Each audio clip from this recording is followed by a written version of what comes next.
electrodynamics from concept to Maxwell's equations. Now here we have to understand what is mean by gradient of a scalar. Gradient gives change in the scalar quantity as one moves from one point to another. For example, before few minutes we were discussing about temperature.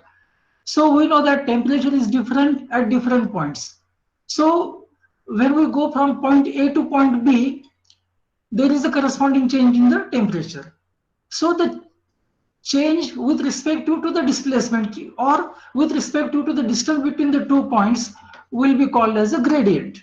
Mathematically, we can represent here, we can write gradient of potential, the quantity of our interest, the gradient of electric potential as del V. It is simply multiplication, no dot, no cross. Del into V is equal to the operator del I dou by dou x plus j by dou y plus k dou by dou z into V, the potential. And here this dou by dou x, dou by dou y and dou by dou z, these indicates partial derivatives, because here the potential is function of more than one coordinate, that is it is the function of x, y and z axis. So we have to calculate the change with respect to all the three coordinates. That's why we have taken the del v, gradient of v, as this. Now next is in three dimension, gradients are surface normal to particular points. Now as seen from this expression, we see here del is the vector operator I, j and k, so it involves directions. On the other hand, this potential is the scalar quantity, but when we take multiplication of del and v, the resultant quantity happens to be the vector quantity. So we should remember that the gradient of a scalar quantity is always a vector quantity. So when we say it is a vector quantity, what is the direction? The magnitude will be the change. But what about direction? So if we see this figure, this is a three-dimensional figure, a sphere. So gradient at different points will act normal to the surface. On the other hand, in case of two dimension, as in this figure, we can see when we move from this point to this point, the gradient is shown by tangent to the surface, which we consider. Now let us come to the important point from the point of electrodynamics.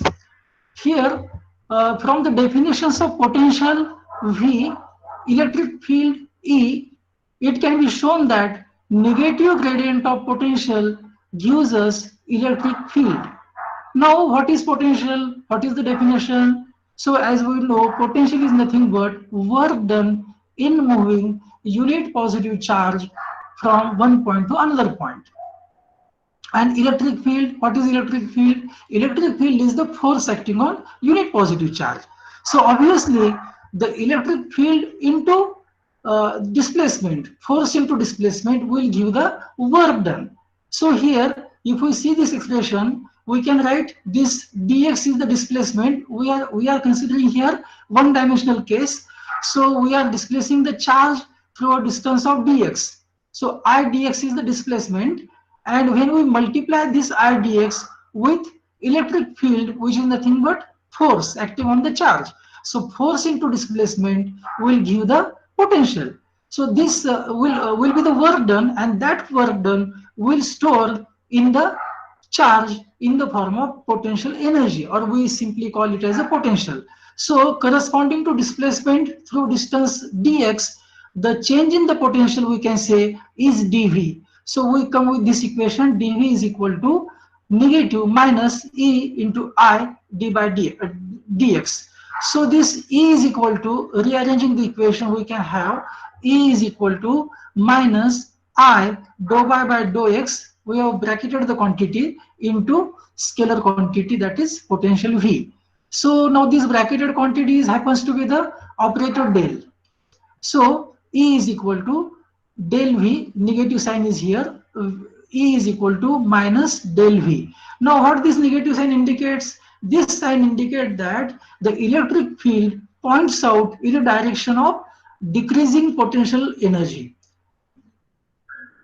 Now let us move ahead. Now, divergence of vector. Now let us understand what is meant by divergence of a vector quantity. So consider water flowing through a large pipe. So this is the large pipe, main pipe through which water is flowing. Now it has smaller pipes joined to it.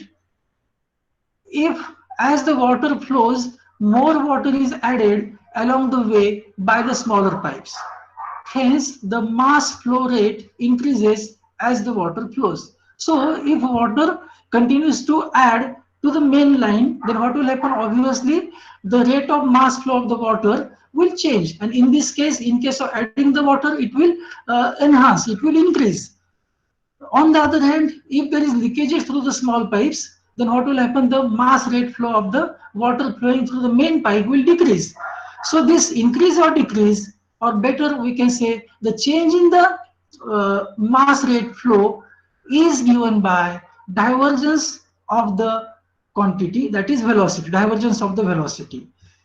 So we can write this divergence, the change in the flow rate through the pipe, as mathematically, again here we take the quantity E, which is electric field. So divergence E, how to read this? Divergence E, and it is written as del dot E. So here dot indicates scalar product or simply dot product. So del dot E is nothing but divergence of E, and again putting the values of del and the electric field in terms of its xyz components, we can write this equation, and then we can solve this equation, solve this dot product to get the final value of the divergence of electric field. Now one more point we want to discuss here is that when water keeps on adding to the main line, then what will happen? Obviously the mass rate of flow will increase. So in that case we can say divergence is positive. On the other hand, if there is a leakage and there is a decay in the rate of flow, then we can say divergence is negative. On the other hand, if incoming water is equal to the outgoing water, then we can say there is no change in the magnitude. So divergence we can take as 0. Now here let us understand the divergence gives only change in the magnitude, and it is a scalar quantity. Now let us move ahead. Next is curl of a vector. Curl is a measure of how much a vector field circulates or rotates about a given point. For example, here you can see in this picture, this is the water flowing out through the sink. It is draining away through the sink in downward direction. So as the water moves in the downward direction, we see that near the point of drain, the water keeps on circulating. So this circulation of the water, circulation can be calculated mathematically and by taking curl of the circulation. So basically curl is measure of how much a vector field circulates or rotates about the given point. Mathematically it is given as a cross product, or we can say vector product, which is written as del cross E. Again we have taken here quantity of our interest, that is electric field. So del cross E, that is curl E, is equal to again operator del cross electric field vector in terms of its components. So again we can solve this cross product by usual method as in mathematics, and we can arrive the final result of the del cross E. How much is the rotation at the rotation about the direction of flow, that can be determined, that can be known by solving this equation. The rotation has direction about and it is about the direction of motion. Another example we can take is that of the hurricane, in which air is in rotational motion. Now these rotational flows are denoted and measured by what we call as a curl. It is a vector quantity. For counterclockwise rotation, as seen in this picture, the water is rotating in a counterclockwise direction. So we can say this the curl is taken as positive. On the other hand, for clockwise rotation, the curl is taken as negative. Obviously, as for point charge, the electric field line are along the radius, and therefore the curl of a static electric field is always zero.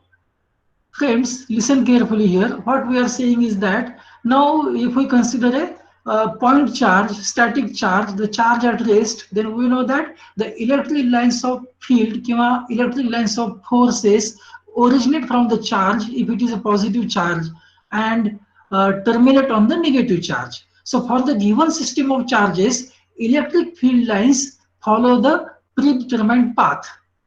They cannot be changed unless and until the system of charges have some modifications. So when the electric lines of field are constant, or we can say steady, so there is no question of having rotation of the electric field.